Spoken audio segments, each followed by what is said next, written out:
Buenos días a todas y todos. Mi nombre es Carla Delgado del Programa de las Naciones Unidas para el Medio Ambiente y es un gusto enorme darles la bienvenida al evento de hoy, Fortaleciendo las NDCs, una mirada para los Planes Nacionales de Adaptación, NAP, por sus siglas en inglés. Esta sesión forma parte del espacio Road to COP30, una serie de encuentros organizados por la Coalición Temática sobre Cambio Climático y Resiliencia IBC, por sus siglas en inglés.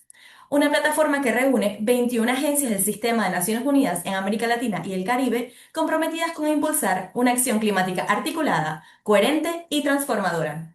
A medida que arrancamos y nos acercamos hacia la COP30 en Belén, Brasil, el Muchirao climático, ese espíritu colectivo y solidario que tan propio de nuestra región, nos invita a sumar voluntades, compartir aprendizajes y tejer soluciones desde los territorios con enfoque de justicia y resiliencia. Los planes nacionales de adaptación son herramientas esenciales para integrar la adaptación al cambio climático en las políticas públicas, mientras que las contribuciones determinadas a nivel nacional, NDC, por sus siglas en inglés, marcan el compromiso de los países frente al Acuerdo de París. Articular ambas agendas no solo fortalece la planificación, sino que nos permite alinear objetivos, maximizar recursos y transformar promesas políticas en acciones concretas. Hoy exploraremos cómo distintos países de América Latina y el Caribe están avanzando en esta alineación, compartiendo experiencias valiosas en planificación, coordinación, interinstitucionalidad y financiamiento. También abriremos un espacio para reflexionar sobre cómo incorporar derechos humanos, justicia climática y un enfoque territorial en los procesos de adaptación. Gracias por acompañarnos en este espacio y esta conversación crítica para el futuro de la región. Para dar inicio formal a este espacio, me complace ceder la palabra a Sebastián Carranza, coordinador regional del subprograma de cambio climático del PENUMA. Adelante, Sebastián. Carla, muchísimas gracias y muchas gracias a todos y todas por unirse a este espacio. Yo creo que tú nos has dado una introducción muy completa de lo que significa esta coalición basada en temas sobre cambio climático y resiliencia. Yo quisiera insistir en que este es un esfuerzo colectivo del sistema de las Naciones Unidas en relación con intercambiar perspectivas y ampliar nuestro conocimiento en materias, digamos, específicas relacionadas con cambio climático y con los elementos principales que son sujeto de negociación en la Convención de Naciones Unidas sobre Cambio Climático. Hemos tenido ya un par de sesiones anteriores donde hemos conversado sobre las NDCs en una mirada amplia, hemos abordado los asuntos de los mercados de carbono. Hoy en particular vamos a conversar sobre el vínculo entre los planes nacionales de adaptación y las NDCs. Tú nos diste unos elementos muy claros, Carla, en donde nos indicabas que hay unas muestras de liderazgo en la región en donde se han empezado a incorporar elementos de adaptación en este nuevo ciclo de las NDCs. Nosotros desde PENUMA tenemos en particular el enorme privilegio y honor de acompañar algunos de los países de la región en estos esfuerzos. Justamente tendremos hoy el caso de El Salvador y Panamá. Escucharemos también perspectivas de otras organizaciones que han venido abordando estas oportunidades de sinergia entre las NDCs y los NAP. Con esto quisiera de nuevo agradecerles su participación, decirles que es siempre muy emocionante poder ver cómo tenemos una audiencia que crece permanentemente y que se está habituando a estos intercambios, así que mucha gratitud de nuestro lado por su audiencia y su participación. Decirles que pues este es un esfuerzo que se coordina desde el Programa de Naciones Unidas para el Medio Ambiente y de la Oficina de Naciones Unidas para la Gestión de los Riesgos y los Desastres, UNDRR por sus siglas en inglés. Son las dos agencias que hacen el coliderazgo de esta coalición basada en temas en la región de América Latina y el Caribe. Y por supuesto también nos hemos apoyado en agencias y organizaciones del sistema de Naciones Unidas que nos han apoyado frecuentemente, en particular la Convención Marco sobre Cambio Climático. Agradecerle a todos nuestros panelistas del día de hoy y desear una sesión pues muy rica y muy fructífera para todos quienes se están uniendo a esta transmisión. Gracias. Muchas gracias, Sebastián. Ahora vamos a dar paso a Santiago Núñez, coordinador regional de los proyectos NAP, quien nos ofrecerá una introducción sobre el estado actual de los planes nacionales de adaptación en la región y su vínculo con las NDCs. Adelante, Santiago. Muchísimas gracias, Carla, y bueno, un saludo para todas y todos que se conectan a esta sesión. Yo quiero compartirles algo muy importante y es cuál es el rol que tiene la adaptación dentro de la CNDC. En especial esto, pues desde una mirada de cómo se pueden articular estos dos procesos que son muy relevantes, pero también cómo podemos llevar la adaptación desde no solamente pensada como un proceso de largo plazo, sino como algo que es importante seguir, monitorear y revisar constantemente. Ya estoy con la presentación, por favor, me confirman si de casualidad no se ve. Pero Vemos tu bueno, esto pantalla. es perfecto. Muchísimas gracias, Carlos. Este, esto obedece a una razón muy clara y es que estamos teniendo cada vez años mucho más calientes, vamos a decir, de mucho récord en temperatura global. El 2024 lo fue. Es primera vez que alcanzamos o superamos los 1,5 grados centígrados por encima de los niveles preindustriales. Y cuando tomamos en cuenta que cada fracción de grado de calentamiento global importa, entonces tenemos que empezar por un lado, pensar en la mitigación, pero también en cómo nos vamos a adaptar a estos nuevos elementos, cómo nos vamos a adaptar a estos nuevos climas o estas nuevas condiciones que estamos enfrentando.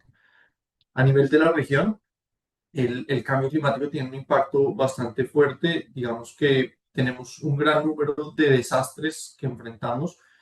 Solamente en el periodo del 2022, del 2020 al 2022, enfrentamos más de 150, cerca de 175 desastres, 88% de ellos relacionados con asuntos o con orígenes hidrometeorológicos, y de ellos el 71% de las pérdidas económicas registradas asociadas a ese tipo de desastres. Entonces, lo que estamos viendo es un gran impacto sobre la región. Y no solo eso, sino que cuando hacemos el Adaptation Gap Report en el Programa de las Naciones Unidas para el Medio Ambiente, nos damos cuenta que las necesidades de financiamiento para la adaptación son altas. Identificamos que necesitamos más de 380 billones de dólares para la adaptación. Eso serían lo que son los costos en general de la adaptación a 2030, y esto se duplica si lo pensamos a 2050.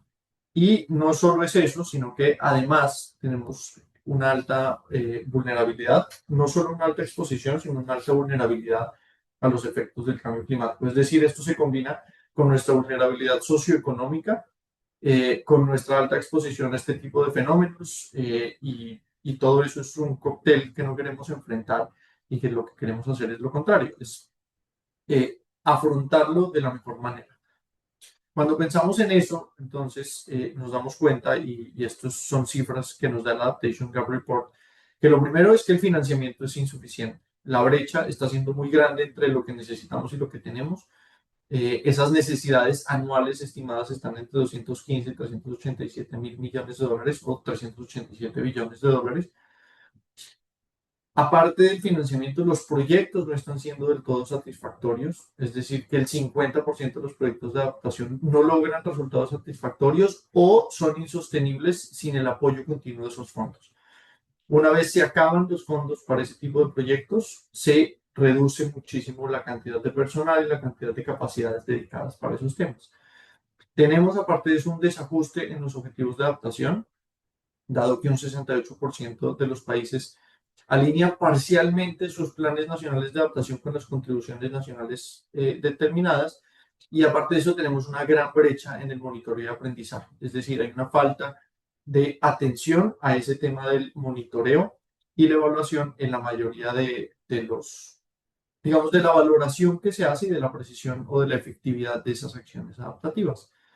Y eso nos lleva a un propósito específico, que son los NAP 3.0, que es a lo que nos invita hoy la Convención Marco de Naciones Unidas, a que los países tengan sus planes de adaptación nacionales 3.0 presentados y alineados, principalmente o idealmente con el Global Goal on Adaptation por un lado y con los datos que nos da el IPCC.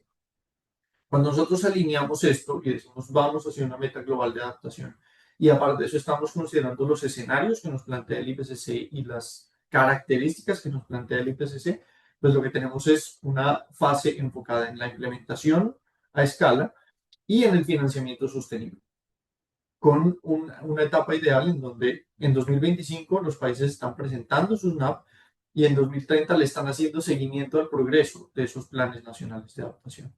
Entre otros temas, eso fue parte de lo que se habló en la Semana del Clima que tuvimos en Panamá este año.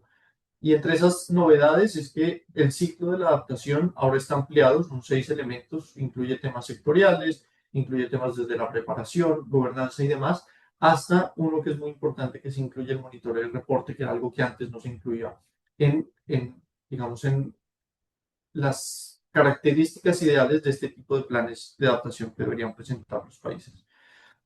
La idea es que los NAP funcionen como un paraguas nacional que integre no solamente el Plan Nacional de Adaptación de los países, sino también aquellos planes sectoriales o aquellos planes subnacionales que deben estar todos amparados bajo ese Plan Nacional de Adaptación al Cambio Climático, que eventualmente se alineen con las NDC, los BTR, las comunicaciones de adaptación y los objetivos de desarrollo sostenible. Es decir, que sea un paraguas que no solamente cubre a los sectores y a los, digamos, territorios, sino también otro tipo de organismos y de mecanismos que están asociados a la adaptación y que tienen parte en el proceso de adaptación al cambio climático. Es importante que los NAP tengan un énfasis en financiamiento diversificado, no solamente considerar fuentes como el GCF, el Adaptation Fund, el Global Environmental Fund, sino los bancos multilaterales, el sector privado y la filantropía. Es decir, todos podemos aportar a esos procesos de financiamiento de la adaptación. Y finalmente, algo que también es relevante y que tiene mucha importancia en los NAP Technical Guidelines es la inclusión de temas transversales como género, pueblos indígenas, juventudes, soluciones basadas en la naturaleza y transición justa. Digamos que todo eso es parte de lo que se quiere que esté incluido dentro de los planes de adaptación. Ahora, ¿cómo se estructuran los NAP? En términos concretos y generales, el GCF, dentro de su ventana redes, ha establecido el apoyo principalmente a estos planes nacionales de adaptación, y esto ha ido tornando a identificar ciertos ejes o ciertos componentes que son los que estructuran claramente la adaptación. Por un lado, un primer eje que nos da la idea de la gobernanza, es decir, cuál es la estructura de gobernanza en los países, cuáles son esas normas y regulaciones que determinan cómo se hace gobernanza sobre la acción climática y sobre la adaptación al cambio climático. Segundo, unos análisis técnicos.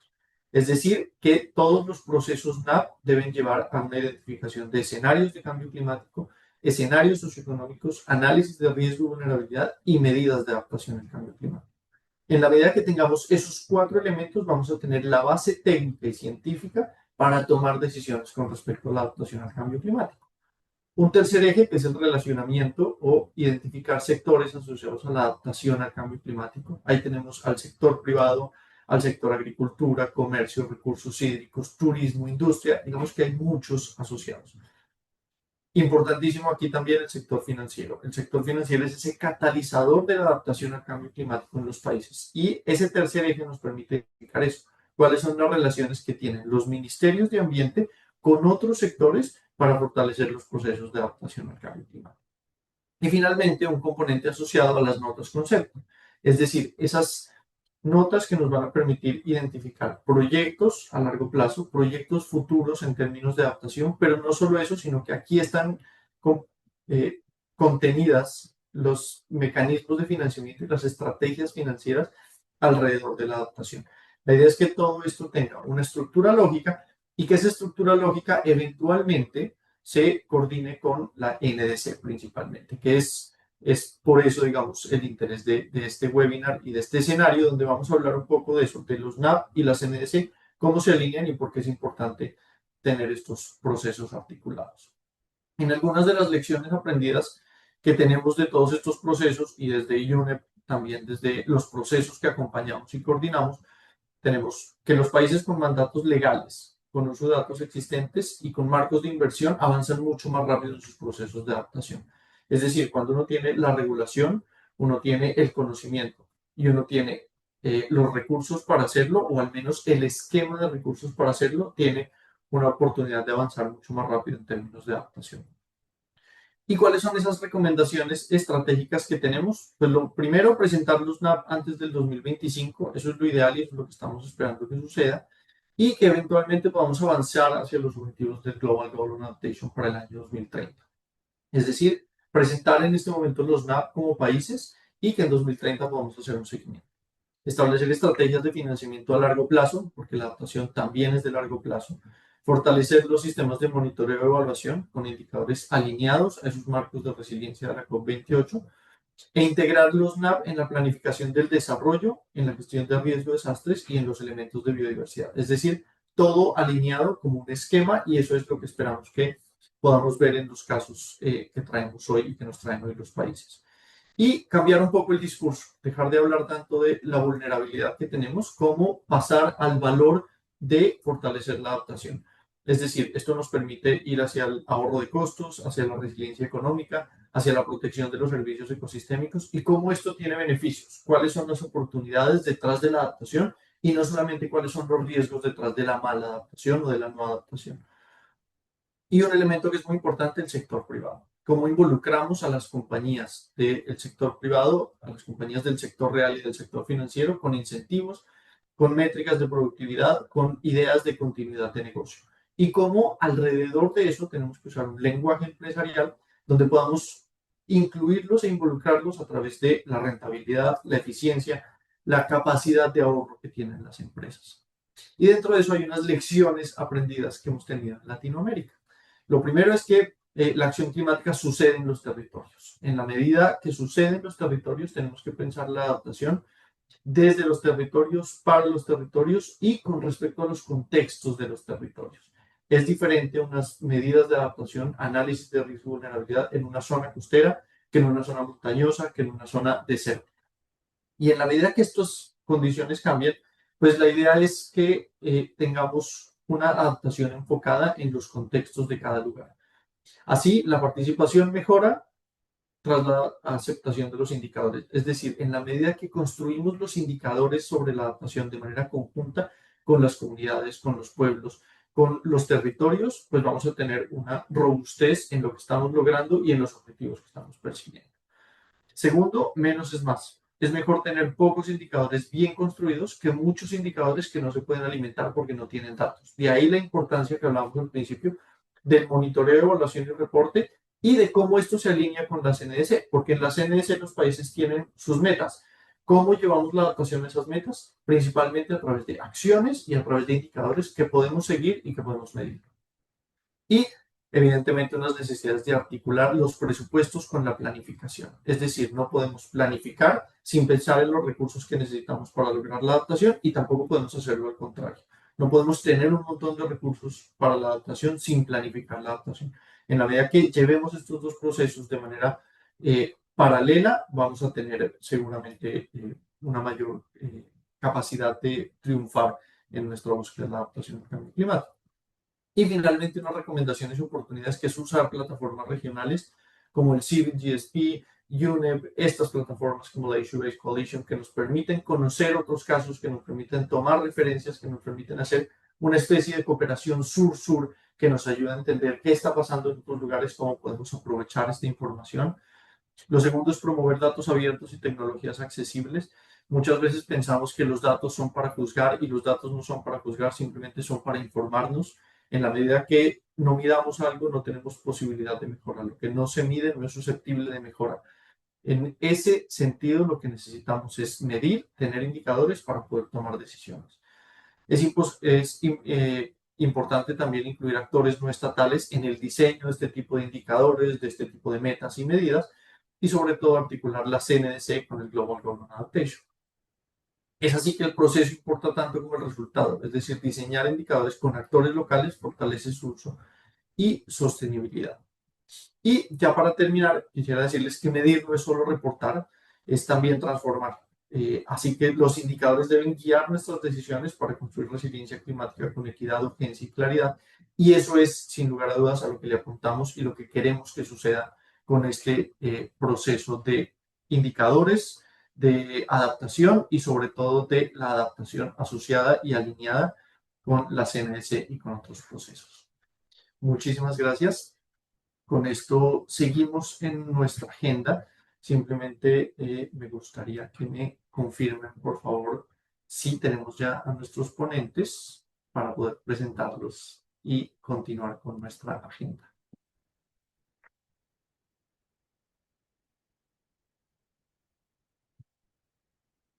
Vamos, sí. Ya, muchísimas gracias. Bueno, en este momento vamos a tener algunos casos que tenemos de algunos países que nos van a contar un poco acerca de cómo están llevando su proceso. Quisiera darle el paso, por favor, a Ana Aguilar. Ana Aguilar es la directora operativa de la Dirección de Cambio Climático en el Ministerio de Ambiente de Panamá y ella nos va a contar un poco lo que están trabajando en Panamá, que es algo que han llamado el Nature Pledge. Es una iniciativa que integra no solamente la adaptación al cambio climático dentro de los procesos de acción climática, sino que están integrando todas las convenciones dentro de un mismo documento, dentro de una misma propuesta, que es la que nos va a llevar a, digamos, a tener o a llevar a Panamá a tener un proceso de acción climática articulado. Vamos a tener también a Jessica Laguardia, que es la jefa de la Unidad Técnica de Despacho del Ministerio de Ambiente y Recursos Naturales de El Salvador.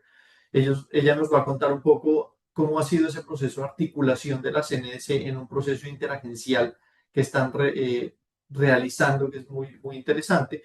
Y vamos a tener también a Ignacio Roncagliolo, que es oficial de Derechos Humanos en la Oficina del Alto Comisionado de los Derechos Humanos, que nos va a contar un poco de ese enfoque práctico o la importancia de la aplicación práctica de los derechos humanos asociada a los asuntos ambientales. Con esto te damos paso, Ana Luisa. Muchísimas gracias.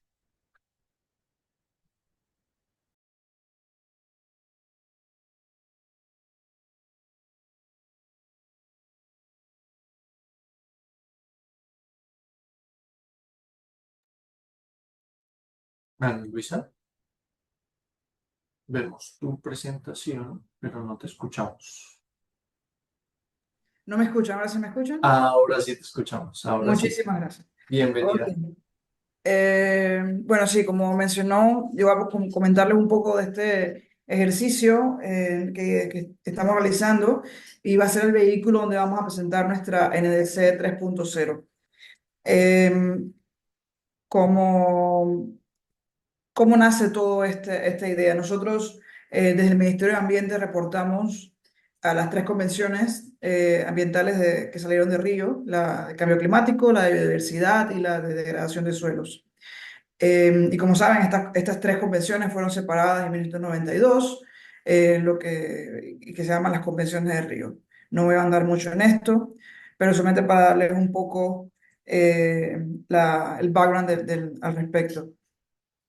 ¿Qué tienen todas estas convenciones en común y sobre todo los compromisos que ellos tienen? La degradación de suelos busca la reducción, busca superar la degradación de la tierra y la reducción de la productividad en resiliencia. La de cambio climático en general busca superar esta disminución en la capacidad de mitigación y adaptación, principalmente. Y luego tenemos a la de biodiversidad, que busca superar también la pérdida de biodiversidad. Y este diagrama más o menos muestra cómo estas estas tres convenciones se integran entre ellas, ultimately, cómo superar el manejo inadecuado de los recursos naturales. Si logramos, por ejemplo, si logramos plantar X cantidad de hectáreas, eso va a tener un beneficio tanto en la reducción de emisiones, como en el aumento de la diversidad, como en la pérdida de degradación de suelos. Todos estos estas tres áreas van a ser impactadas. Y para todas las convenciones debemos presentar informes, debemos presentar metas y debemos presentar reportes de cómo estamos digamos, en las metas. Luego, también siguiendo un poquito más internamente, nosotros nos dimos cuenta de que estas tres convenciones las llevan tres direcciones dentro del mismo ministerio, pero las llevan tres direcciones distintas.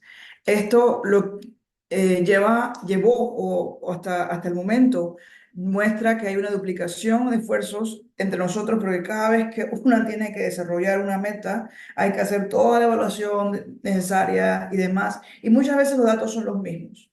Y también hay un tema,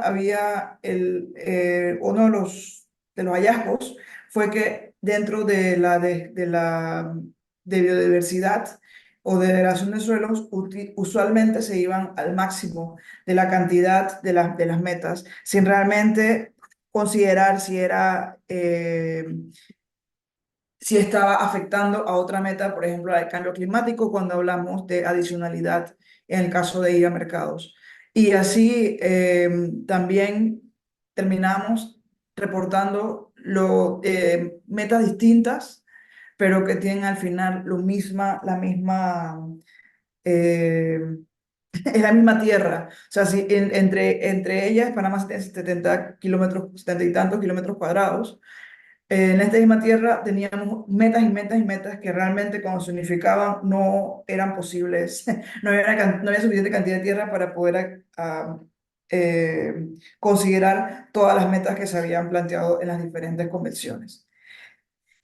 Así que eso por un lado, lo otro que también pasa, lo otro que también, esta fue una visión del ministro Navarro de evitar, mejorar un poco estos procesos burocráticos y también evitar la fatiga en la cantidad de veces que se conversaban o se consultaban a los diferentes sectores que al final, pues repito, son los mismos, las mismas que se consultaban. El ministro Navarro decidió eh, poner este compromiso en nuestro plan estratégico de gobierno para que nos guiara en esta administración a realizar este Nature Pledge, o en español le llamamos promesa de Panamá con la naturaleza.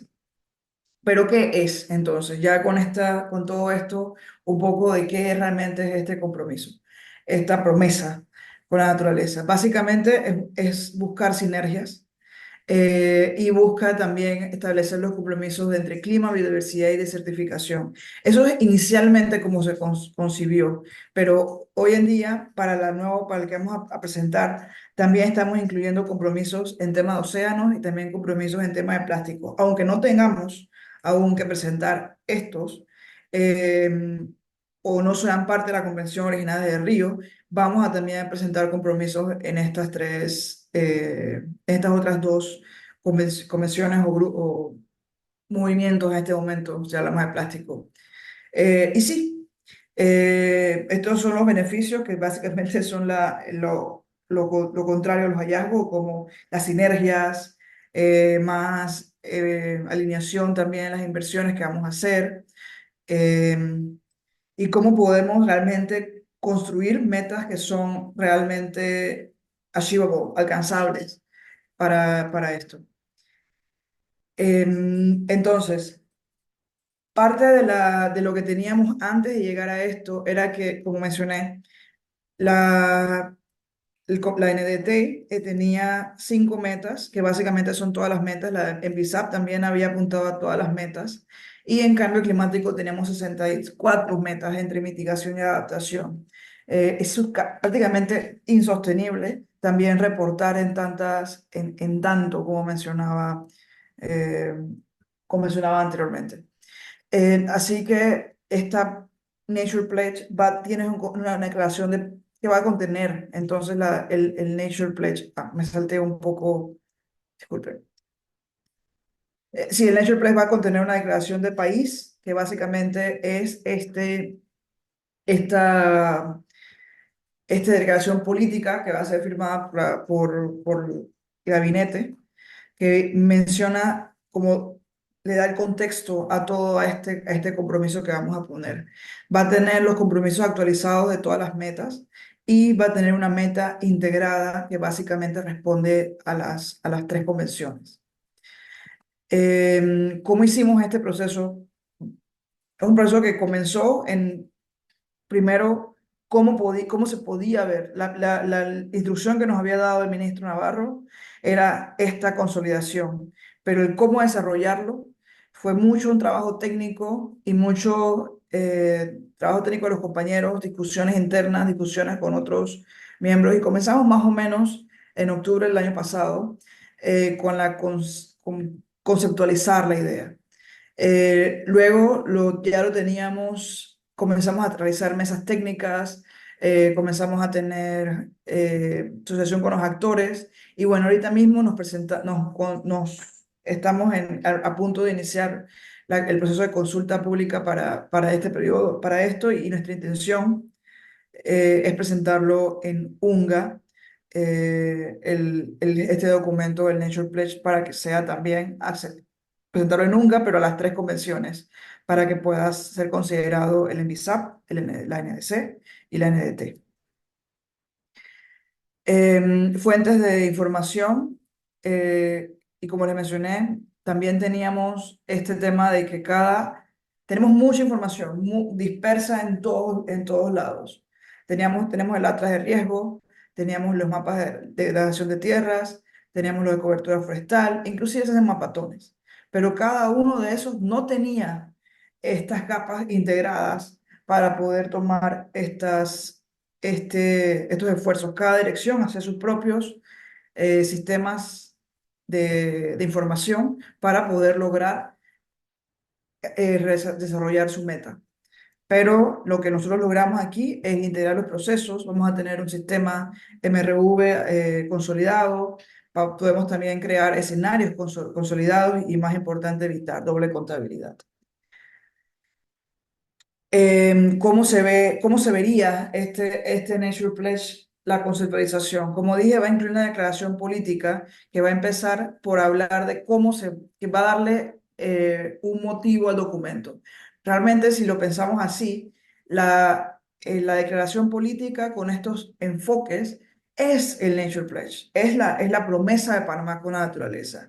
Cómo se va a hacer la gobernanza, cómo vamos a trabajar el tema de género, cómo se van address los temas de poblaciones vulnerables, cómo temas importantes va a haber una transición justa para que las personas puedan implementarlo y esta integración de pasar de cómo podemos hacer que la juventud se involucre y tome esto como su promesa también hacia la naturaleza. Y la declaración política incluye también la meta compuesta, que básicamente esta meta compuesta es una meta cuantitativa, es una meta que responde a las tres convenciones, es una meta en el sector de bosques, porque es la que tiene más relación, pero también la declaración política es la que incluye ese número de cuántas hectáreas se van a hacer, en qué modalidades se van a hacer para poder lograrlo. En la meta política, en la declaración política, también se van a incluir las metas de las otras convenciones que no están completamente reguladas, como lo que son la de Ramsar y las que son de plásticos. Nosotros vamos a poner nuestras propias metas como siendo un poco proactivos, viendo cómo se está evolucionando el sistema internacional. Pero lo que realmente a las convenciones les interesa es cómo podemos hacer esto sin quitar la parte técnica de, que cada convención requiere. Entonces se va a hacer tiene un anexo técnico con todos los compromisos, con todas las requerimientos que se piden para hacer una NDC, para hacer un NBSAP y para hacer una NDT. Se tiene los anexos en sí contienen estos requerimientos técnicos. También recordar que para Panamá, en el caso de cambio climático, la NDC es usualmente nuestro vehículo para comunicar la adaptación. Y este documento, el Nature Pledge, también incluye este vehículo de adaptación. Bueno, ya había hablado un poco de la declaración política, que incluye los compromisos, el enfoque, el reconocimiento de esto, así que voy a saltarlo. Pero básicamente, la declaración política es en sí el Nature Pledge. Pero, como dije anteriormente, me estoy un poco ahead a los slides, contienen los anexos, los principales anexos técnicos que les mencioné. Y también obedecen a las líneas que cada convención requiere. Un poco para abundar en la parte de la comunicación de la adaptación, nosotros como dije, nosotros en la comunicación de adaptación es la NS de nuestro vehículo y básicamente la comunicación de adaptación lo que contiene es esos compromisos que queremos, que vamos a hacer en adaptación y posteriormente el NAP va a decir la parte, la hoja de ruta de que se, no, sí, tiene el NAP va a ser el plan para poder desarrollar estos compromisos y los BTR van a ser la forma en que nosotros vamos a reportar esos compromisos en adaptación. Así es usualmente como lo utilizamos en Panamá y esto no va a cambiar con el Nature Pledge. Eh, Importante que hemos aprendido desde la anterior participación de anterior comunicación de la adaptación y luego de pasar por un examen voluntario de la parte de adaptación en el BTR, hemos aprendido ciertas lecciones y parte de esas lecciones está esta involucración y trabajo con los actores locales, que las acciones de adaptación no funcionan sin que la comunidad lo tenga presente. Muchas de las cosas que ya se presentaban en la presentación anterior. Panamá tiene mucho conocimiento local indígena que ha funcionado y son los mejores protectores de la naturaleza. Importante también un sistema de evaluación, pero que también sea claro, que sea sencillo y que se pueda mantener, sea sostenible en el tiempo. Y cómo hacer que la adaptación sea bancable, cómo se puede involucrar sector privado, banca en hacer la adaptación y obviamente soluciones basadas en naturaleza, pero siempre no solo, no 100% soluciones basadas en naturaleza, pero quizás en algunos casos hay que también incluir esa infraestructura gris, no se puede deslindar del todo, pero con un enfoque mucho más en soluciones verdes. Eh, Finalmente, ¿qué vamos a hacer luego de esto? Como dije, la ley de cambio climático, bueno, básicamente el Nature Pledge está anclado en diferentes partes.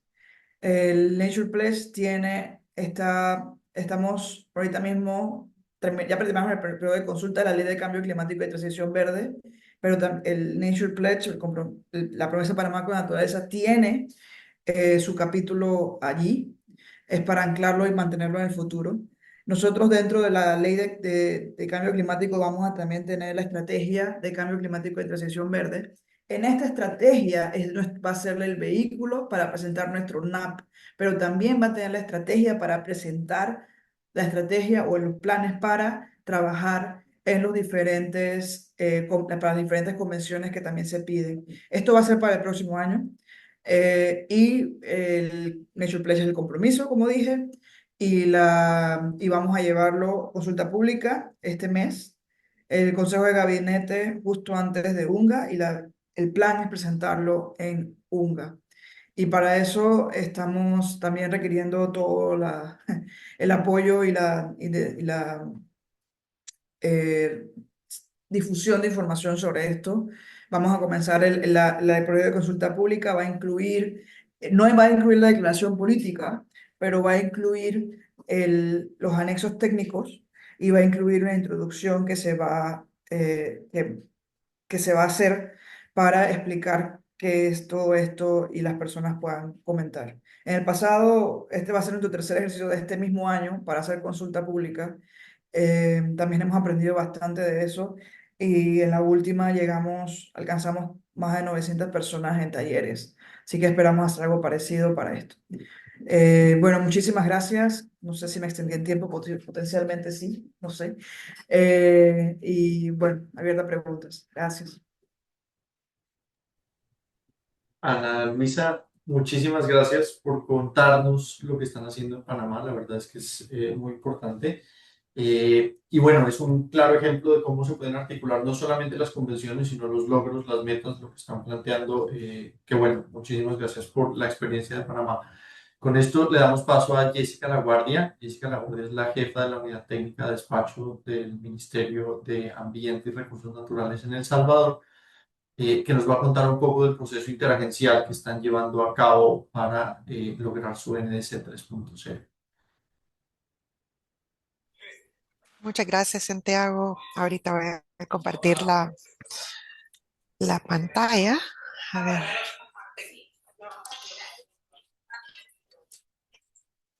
déjame ver si Ya vemos tu pantalla, si la puedes poner en modo presentación, no les quedaría aparece, perfecto. no les aparece.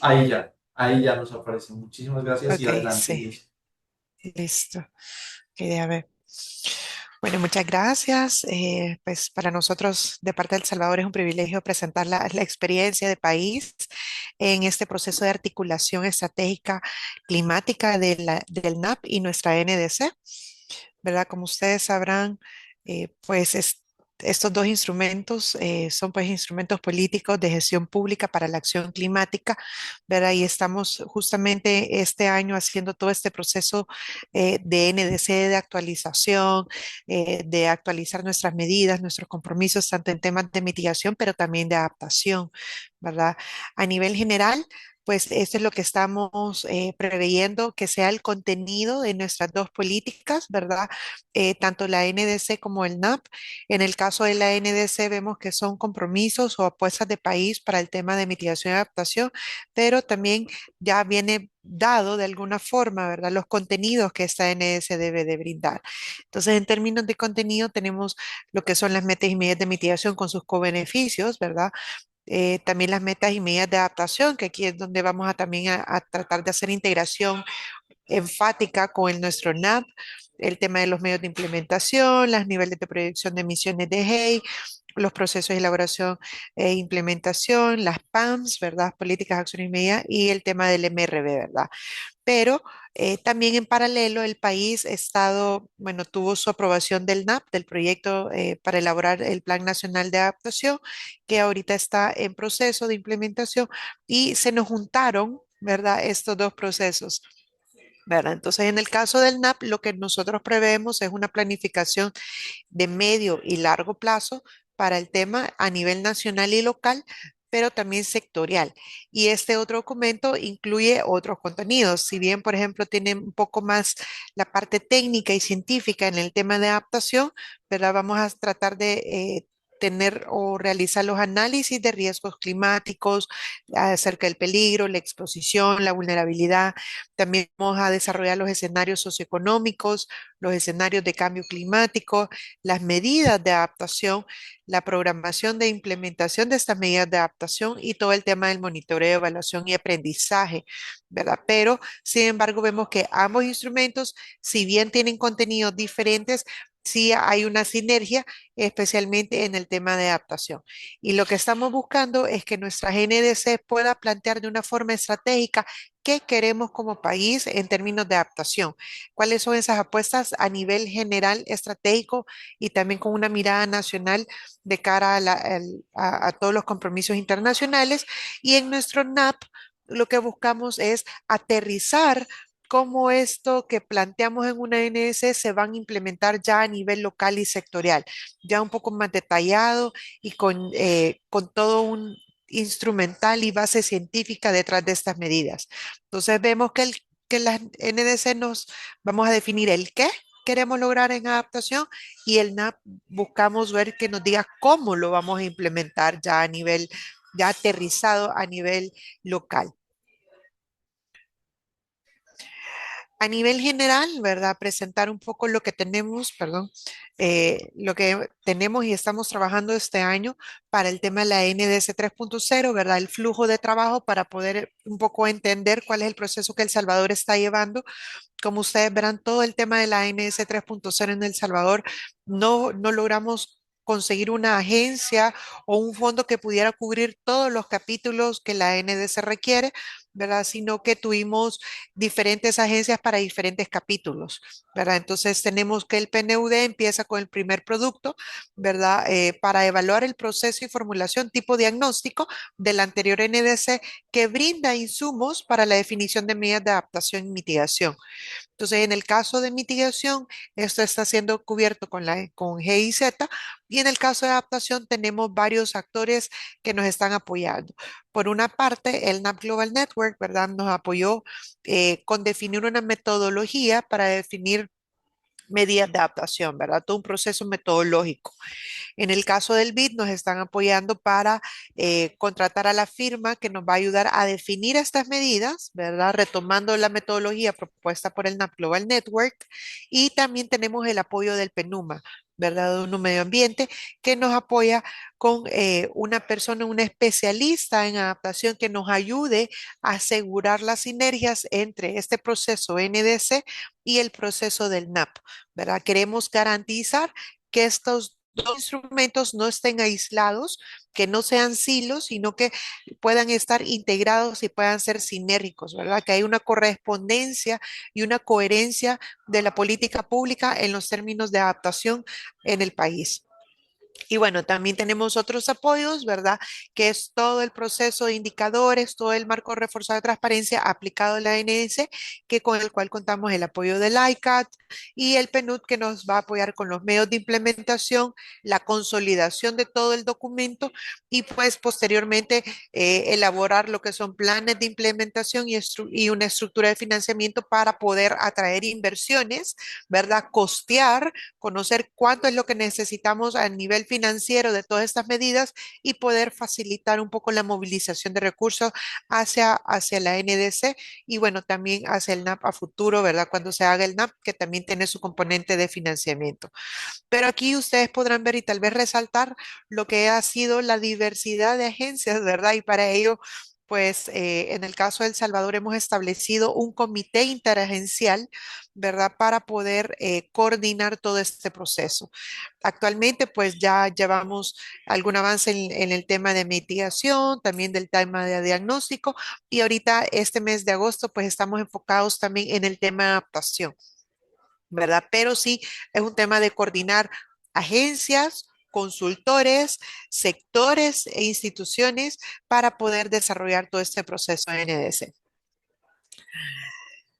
En cuanto a los elementos para alinear este NAP y esta NDC, hay elementos que tomamos en cuenta, ¿verdad? Porque vemos que hay sinergias que son complementarios, ¿verdad? Que son procesos estratégicos de país. Por una parte, bueno, vemos el carácter complementario de ambos instrumentos. Como les mencionaba, ¿verdad? La NDC lo estamos apostando que sea el que queremos lograr como país en temas de adaptación y que el NAP nos logre aterrizar ya en medidas concretas, sectoriales, regionalizadas estas medidas de adaptación, ¿verdad? Pero que haya coherencia entre ambas. Asimismo, un otro elemento importante de esta alineación es que también ambos instrumentos parten de una visión o estrategia de desarrollo de país, ¿verdad? ¿Qué es como país lo que queremos lograr? ¿Cuál es nuestra visión de largo plazo, ¿verdad? Y estos dos instrumentos deben reflejar esa visión de desarrollo, ¿verdad? O sea, más allá de la parte climática o ambiental, ¿qué es lo que queremos tener como desarrollo de país para nuestra población? También partimos de que hay una definición de objetivos o resultados de adaptación a medio y largo plazo, ¿verdad? Si bien una NDC son cada 5 años, vemos también que los NAPs también tienen que ser de mediano y largo plazo, ¿verdad? Entonces, estas líneas de tiempo también son similares, son las mismas, por lo cual genera sentido tener esa alineación y coherencia y complementariedad entre ambos instrumentos. ¿Verdad? Debe haber también, ambos instrumentos requieren un diálogo, una discusión, ¿verdad? Que deben de estar bajo un mismo enfoque y visión. Tenemos que también identificar cuáles son las sinergias y las brechas de las políticas, ¿verdad? Y acciones de adaptación. Es un proceso de comunicación constante, ¿verdad? Ambos procesos requieren la definición de talleres, hacer discusiones, diálogos con los sectores, con los actores relevantes, ¿verdad? Tanto NDC como NAP y por lo general, ¿verdad? Son los mismos actores o los referentes institucionales, ¿verdad? Entonces, creo que también tiene sentido de que en las mismas sesiones podamos hablar de los temas de adaptación tanto para el NAP como NDC, ¿verdad? Porque no podemos mostrar talleres en los que son procesos aislados, sino que debemos garantizar esa coherencia y también evitar la duplicidad de acciones, ¿verdad? O sea, sabemos que los referentes y nuestros actores pues también están en su día a día, en sus operaciones y cómo podemos hacer más eficientes las acciones y los talleres y la definición de estas medidas bajo una misma sombría de visión de país. Y bueno, también ambos procesos tenemos que tener en cuenta que tanto NAP como NDC pues necesitan y requieren la generación y uso de datos e intercambio de información clave, ¿verdad? Necesitamos tener nuestros estudios de vulnerabilidad, nuestros índices de riesgo, etcétera, ¿verdad? Y para ello pues la información de país va a ser la misma, ¿verdad? Entonces no tiene sentido generar un mismo estudio bajo la NDC y después con el NAP, ¿verdad? Por ello también es importante que puedan estar ambos procesos integrados. Y bueno, el desarrollo de capacidades para abordar el tema de adaptación. En el tema de políticas, planes y acciones también es necesario tanto para la NDC como para el NAP, ¿verdad? Entonces, si fortalecemos capacidades para la NDC en temas de medidas de adaptación, pues también van a contribuir a una mejora en la implementación de UNAP. Y así también simultáneamente, también si fortalecemos capacidades con el proyecto NAP para nuestra política, pues también de alguna forma se está fomentando el cumplimiento y la implementación de una NDC, ¿verdad? Entonces podemos lograr esos términos de eficiencia a través de estos procesos sinérgicos. Bueno, en cuanto a los avances, desafíos y oportunidades que tenemos o que vemos, ¿verdad? Como país como El Salvador, ¿verdad? En estos temas de integración y coherencia de política pública, ¿verdad? Vemos en el caso de los avances con la NDC, pues ya el tema de el capítulo de adaptación ya se está iniciando, ¿verdad? Ya se contrató la firma consultora que va a elaborar estas medidas de adaptación a nivel sectorial y a nivel nacional.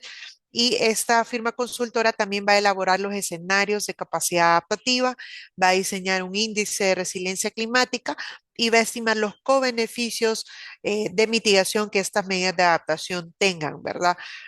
En el caso del NAP, ¿verdad? También, como mencionábamos, desde el PENUMA, ¿verdad? Nos están apoyando para la contratación de un especialista de adaptación que apoye la integración de estas medidas de adaptación de NDC con los procesos de elaboración del NAP. Es decir, que haya una persona que participe en todos los talleres de la NDC y que nos ayude a orientar a también las discusiones y que apoye también a los sectores en la definición de sus medidas, que también escuche todos estos desafíos de poder generar cuál va a ser esa NDC, ¿verdad? Sabemos, así como pasa en las negociaciones, ¿verdad? Que una palabrita puede haber una discusión detrás de una medida, de una palabra, de una coma, ¿verdad? Entonces, que esta persona conozca todo lo que hay detrás de esta medida y de las necesidades del sector, ¿verdad? Y que cuando ya estemos en el proceso del NAP, ella pueda trasladar, traducir toda esa discusión, esas necesidades y medidas que se definieron en el proceso NDC al proceso NAP. Y así también poder garantizar que haya una sinergia entre ambos instrumentos, ¿verdad? Y que el NAP también responda a una NDC de país, ¿verdad? Esa persona, pues también va a hacer el análisis de planificación nacional que incorpora e implementa la adaptación, identificar estos vínculos o medidas de NDC con el NAP y otras agendas, ¿verdad? Sabemos que también, como mencionaba también mi antecesora, pues tenemos agendas complementarias y sinérgicas, como es el tema de biodiversidad, cómo podemos también lograr adaptación en otras en otras agendas internacionales como de certificación, biodiversidad, inclusive pues hasta químicos pudiese ser, ¿verdad? Pero esta persona nos va a ayudar a garantizar esta sinergia o ayudarnos a hacer una bisagra, ¿verdad? Esa interlocución entre NDC y NAP. En cuanto a los desafíos, ¿verdad? En cuanto a los desafíos, uno, el tema de confluir tiempos, ¿verdad? Sabemos que cada proyecto o cada financiamiento tiene sus líneas de tiempo, sus procesos de contratación, ¿verdad? Vimos en NDC cuántas agencias están involucradas para la NDC de El Salvador, que esperamos tener una propuesta en validación en el mes de octubre para poder presentar en la COP en el mes de noviembre, ¿verdad? Entonces tenemos desafíos de tiempo, ¿verdad? Deadlines que se deben cumplir, productos que se deben entregar, revisar, validar con las instituciones, hacer talleres de validación, etcétera. Y eso en este año, ¿verdad? Septiembre, octubre, presentación en noviembre, ¿verdad?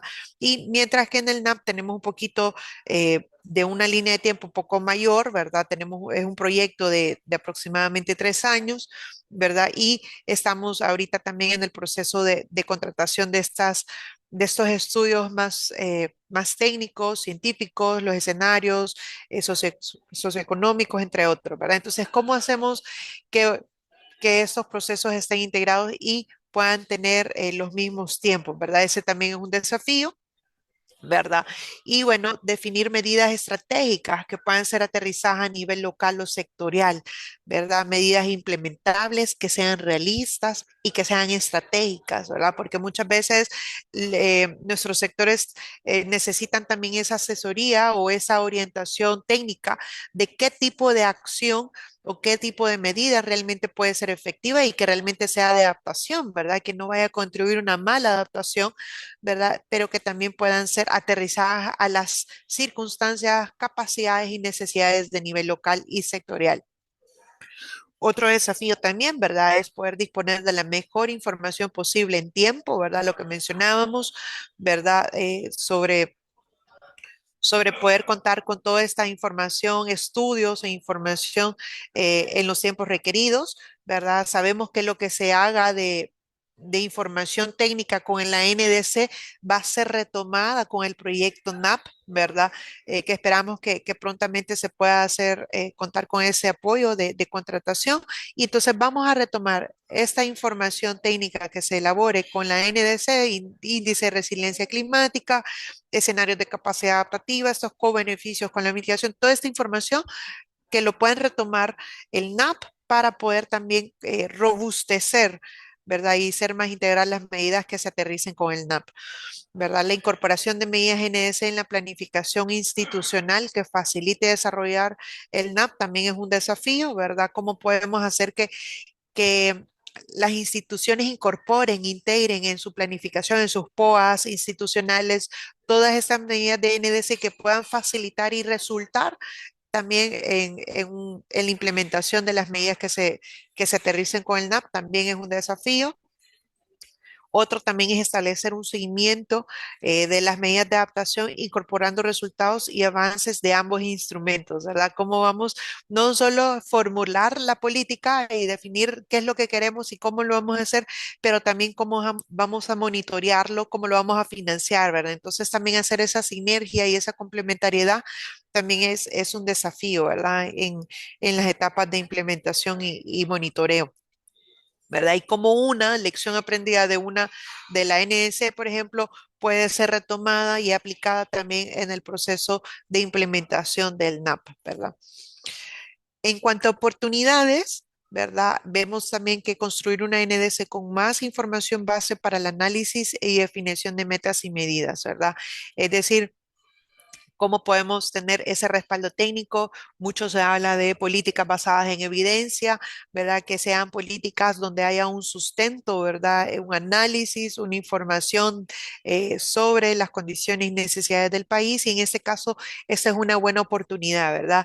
De poder tener políticas que estén basadas en toda esta información que vienen dadas tanto del proceso NDC como del proceso del NAP. Al final, para nosotros es la información de país, ¿verdad? De El Salvador, cómo estamos en ese tema en materia de adaptación y cómo esto puede servir para alimentar ambos procesos en beneficio de la población.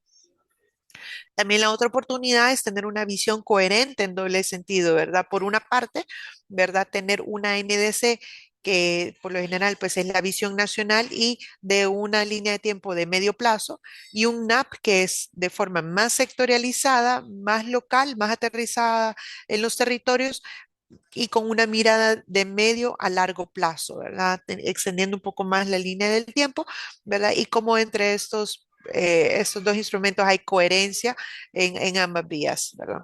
Como una fortalece la implementación del otra, ¿verdad? Como el NAP fortalece implementar una NDC y que estamos hablando pues de las mismas medidas, ¿no? Y que con una misma acción contribuimos a la parte climática y en la parte de adaptación, ¿verdad? No solo en el tema de mitigación. Otra oportunidad, pues, es integrar la integración de ambos instrumentos, ¿verdad? Como les decía, medidas, metas, acciones y resultados, ¿verdad? Lo que mencionábamos, ¿verdad? Si hacemos una restauración de un paisaje productivo, ¿verdad? Cómo esto ayuda a la adaptación, a los medios de vida de la población, pero también estamos haciendo captura de carbono, también estamos reduciendo la vulnerabilidad, etcétera. Y lo mismo pasa con las diferentes medidas de los otros sectores, incluyendo, pues, sectores, pues, que tal vez no lo vemos tanto en temas de adaptación, pero por ejemplo un tema de energía eléctrica, hidroeléctricas, ¿verdad? Que también requieren restauración o adaptación, ¿verdad? Para la generación hidroeléctrica. Entonces, vemos también que hay sinergias también entre los sectores, acciones que reportan y que contribuyen a ambos instrumentos. Y bueno, también la oportunidad de fortalecer una discusión integrada con los sectores. Como les decía, pues la acción o la agenda climática es muy demandante, ¿verdad? Y por ende también tenemos que consensuar y definir con los sectores, con las instituciones, ¿verdad? Con los actores que por lo general son los mismos, ¿verdad? Que están en la misma lucha de la agenda climática en las diferentes instituciones. Entonces, es mucho más eficiente poder tener un solo taller donde podamos hablar de adaptación, donde podamos hablar siempre de NS, de NAPS, ¿verdad? Y que pueda, para evitar estarlos convocando a diferentes talleres, ¿verdad? A diferentes actividades que tienen un mismo propósito, ¿verdad? Y es la adaptación del país ante los desafíos climáticos. Y bueno, también disponer de medidas y acciones más pertinentes, ¿verdad? Porque aquí hablamos también de de qué acciones realmente van a ser efectivas y eficientes para la población, ¿verdad? Pasar de definir medidas que son más de condiciones habilitantes o más de nivel de preparación, readiness, y pasar ya a medidas más efectivas de implementación, de acción y que puedan también ser más tangibles y concretas en los territorios, ¿verdad? Entonces también son oportunidades al tener estas sinergias de ambos instrumentos. Y bueno, pues con ello, con esto terminamos la presentación y pues quedo a la orden por cualquier consulta. Muchas gracias, Santiago. Muchas gracias, Jessica, Ana y Santiago, por este valioso intercambio. Ahora vamos a pasar a la segunda parte de nuestro panel, em, titulado Catalizando la Acción Climática, Iniciativas Multilaterales de Apoyo a la Adaptación a las NDCs. En este espacio será moderado por Sebastián Carranza y Santiago Núñez, a quien dejo el micrófono. Muchísimas gracias por su atención y que disfruten el resto del evento. Carla, gracias. Un momentico antes, simplemente quería mencionarles a Panamá y El Salvador que tenemos algunas preguntas para ustedes en el chat. Por cuestiones de tiempo, digamos que no podemos abrir el espacio para responderlas porque nos vamos a tardar un poco. Y simplemente, Carly, nos falta una presentación todavía que es de Ignacio Roncagliolo. Él es de la Oficina del Alto Comisionado de Derechos Humanos, que nos va a contar un poco el rol de los derechos humanos en los asuntos ambientales. Así que Ignacio, adelante por favor y de ahí ya pasamos al panel que nos va a moderar Sebastián. Gracias. Gracias, Santiago, colegas, y muy buenos días. Vamos a compartir pantalla.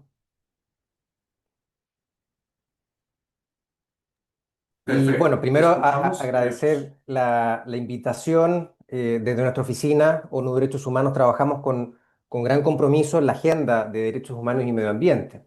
Y en la región, contando con el apoyo además de la cooperación sueca, brindamos asistencia técnica a estados y sociedad civil para promover un enfoque de derechos humanos en la acción climática. Y la idea de esta breve presentación es poder aportar una introducción conceptual y práctica a este enfoque, a este tema. Un brevísimo contexto, bueno, reiterar la idea que ustedes conocerán muy bien, que los efectos del cambio climático tienen una serie de implicaciones, tanto directas como indirectas, para el disfrute efectivo de todos los derechos humanos. Además, la emergencia climática actúa como multiplicadora de desafíos, intensificando incluso desigualdades estructurales, además de llevar a personas, grupos o colectivos a condiciones de mayor vulnerabilidad. Entonces, quienes han contribuido menos a la emergencia climática sufren injusta y desproporcionadamente sus perjuicios. Por ende, deben ser participantes significativos y beneficiarios principales de la acción climática. ¿Cómo? Bueno, nuestra visión es que la acción ambiental debe ser coherente con las obligaciones y principios de los derechos humanos. Los derechos humanos y el medio ambiente están profundamente interconectados. Un entorno limpio, saludable y sostenible es esencial para garantizar la vida, la salud, la dignidad humana. Sin un clima seguro, los derechos se ven comprometidos. Proteger la naturaleza es clave entonces para ejercer plenamente nuestros derechos. Así como el respeto a los derechos humanos fortalece la gobernanza ambiental. Entonces ambos pilares se sostienen mutuamente. Cuidar el planeta es cuidar a las personas y viceversa. La relación entre los derechos humanos y el medio ambiente, en todo caso, se viene construyendo en la arena internacional desde hace 50 años y más, que por tiempo no voy a entrar en detalle, pero sí destacar un hito más reciente. En el año 2022, la Asamblea General de las Naciones Unidas adoptó una resolución histórica, reconociendo el derecho a un medio ambiente limpio, saludable y sostenible. Esto significa que el aire limpio, el agua segura, alimentos saludables, ecosistemas saludables, los ambientes no tóxicos y un clima estable o seguro, que son los elementos sustantivos principales de este derecho, son entonces un conjunto garantizado a todas las personas en todo lugar.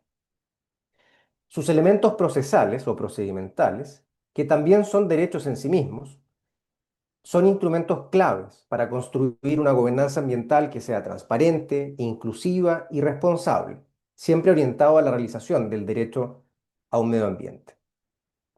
Este reconocimiento formal nos conduce a una conclusión práctica.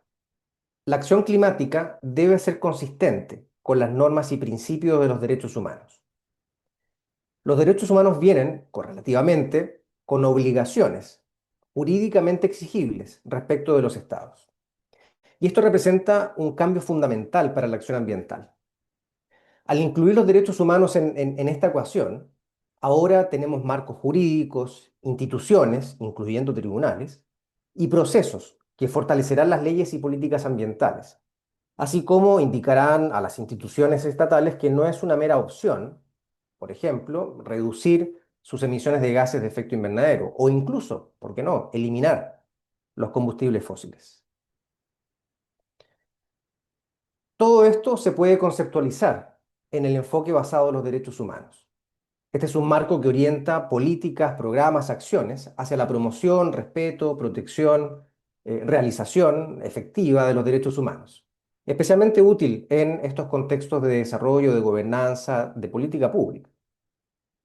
Este enfoque integra todos los derechos humanos, todos, incluido el derecho al medio ambiente, junto con los principios rectores del derecho internacional de los derechos humanos, entre ellos la universalidad, la igualdad y no discriminación, la participación, la transparencia y la responsabilidad, entre otros.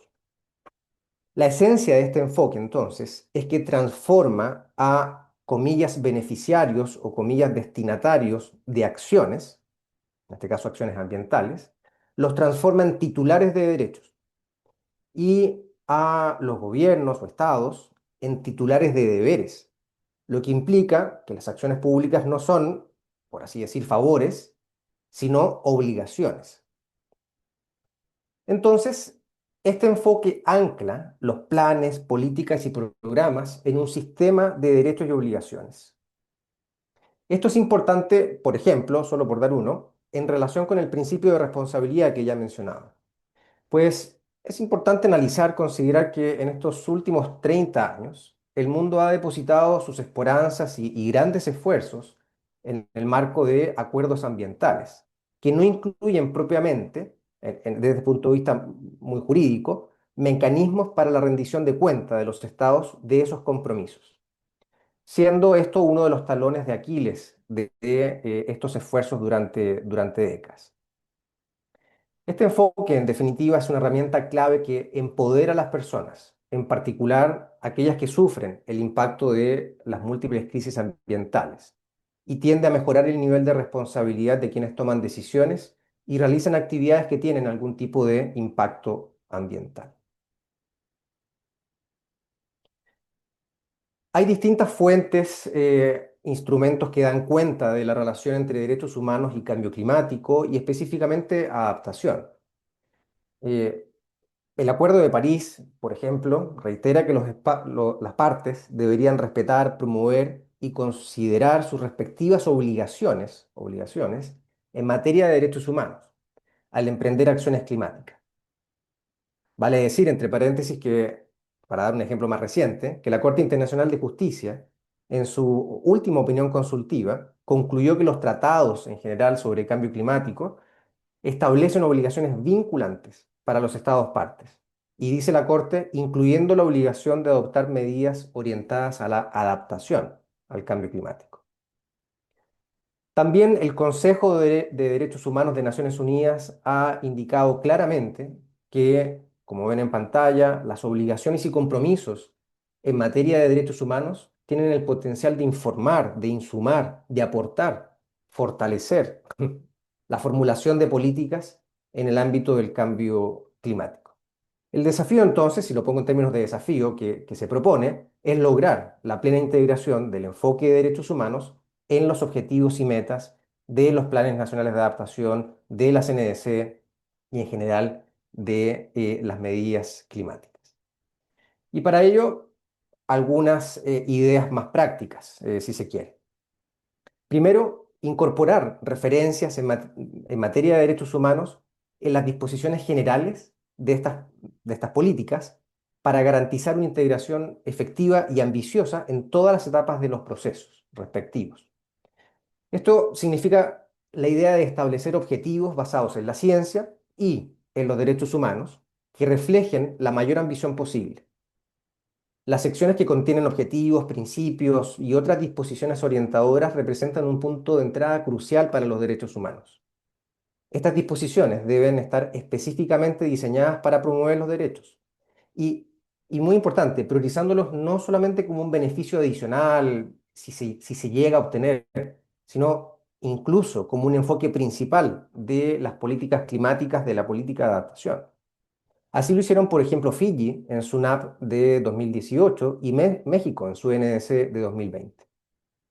Además, es una buena práctica que los análisis técnicos, a los que ya hacía referencia Santiago al inicio, y en general perfiles de adaptación al cambio climático, aborden específicamente la situación de derechos humanos en el país. Y esto pensando también en lo que escuchábamos recién de no seguir generando más carga de trabajo, esto se puede lograr no difícilmente, para decir fácilmente, mediante la referencia a trabajos y documentos que ya existen analizando esta materia, muchos de ellos que son producidos por Naciones Unidas, ¿no? Una segunda idea es incorporar enfoques específicos y acciones afirmativas orientadas a abordar la situación de los grupos más vulnerables. Es clave comprometerse a garantizar que la acción climática beneficie a las personas más afectadas por el cambio climático. Es decir, que estas personas tengan prioridad en planes de adaptación, en las acciones de la CNDC y reciban un apoyo prioritario para aumentar su resiliencia frente a los efectos de esta crisis. En particular, y por nombrar algunos grupos, pueblos indígenas, personas afrodescendientes, mujeres rurales, población campesina, personas viviendo en situación de pobreza, personas desplazadas por motivos climáticos y también niños, niñas y adolescentes, por nombrar solamente algunos grupos. En este sentido, por ejemplo, han profundizado parcialmente, ¿no?, respecto de todos estos grupos, Brasil en su NAP de 2021 y Costa Rica en su NDC de 2020. Y esto refuerza ideas que son propias también de los derechos humanos, pero que en la arena multilateral ambiental a veces se ve como si fueran algo distinto. ¿En qué estoy pensando? Incorporar la igualdad de género y los derechos de las mujeres y las niñas en toda su diversidad. Bueno, el trabajo sobre género es también un eje central de los derechos humanos. Y aquellas decisiones sobre pueblos indígenas que tienden a integrar y respetar los conocimientos tradicionales en la elaboración e implementación de estas políticas. También eso es propio de los derechos humanos. Esta lógica, por otro lado, contribuye también a aclarar la interseccionalidad en la adaptación del cambio climático, porque en definitiva no, los grupos de población tampoco son silos del todo separados, así como garantizar que las medidas de adaptación no reduzcan la vulnerabilidad de un grupo a expensas de otro o de las generaciones futuras. Sé que me estoy quedando sin tiempo, por lo tanto rápidamente mencionar las tres últimas ideas. Los procesos de planificación, implementación, monitoreo y evaluación de estas políticas, es decir, todo el ciclo de la política, debería basarse o realizarse con una participación pública efectiva, inclusiva e informada. Eh, Solo menciono el titular de los ejemplos. El Ministerio de Ambiente de Chile tiene una práctica consistente en realizar consultas ciudadanas en una amplia variedad de instrumentos ambientales y climáticos. Tienen también sistematizado en su página web las conclusiones y aportes en estos procesos. Y el Plan Nacional de Adaptación de 2022 de Bangladesh también establece o contempló la elaboración de planes locales inclusivos respecto a ciertos grupos de población. Finalmente, lo ya referido de manera breve sobre la rendición de cuentas y la importancia de incorporar estos mecanismos. Y por último, cómo el enfoque basado en los derechos humanos se puede vincular con todos los componentes que están incluidos en las políticas ambientales, económicos, sociales y culturales. Un poco también relacionado, entiendo Santiago, ¿no? con la idea del relacionamiento en los temas de adaptación. Así entonces cerrar diciendo que el vínculo entre derechos humanos y medio ambiente es clave y el movimiento de derechos humanos es un aliado para estos fines. Personas defensoras, instituciones nacionales de derechos humanos son actores activos que contribuyen a tender puentes entre las agendas de derechos humanos y medio ambiente. Muchas gracias.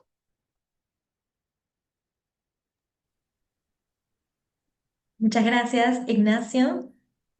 Ahora sí vamos a dar paso al siguiente panel, Catalizando la Acción Climática, iniciativas multilaterales de apoyo a la adaptación de las NDCs, donde vamos a compartir con Carolina Useche, directora de Clima, Economía y Finanzas del Instituto de Recursos Mundiales, y Raúl Delgado, especialista líder en cambio climático del Banco Interamericano de Desarrollo. Moderado este espacio por Sebastián Carranza. Adelante, Sebastián.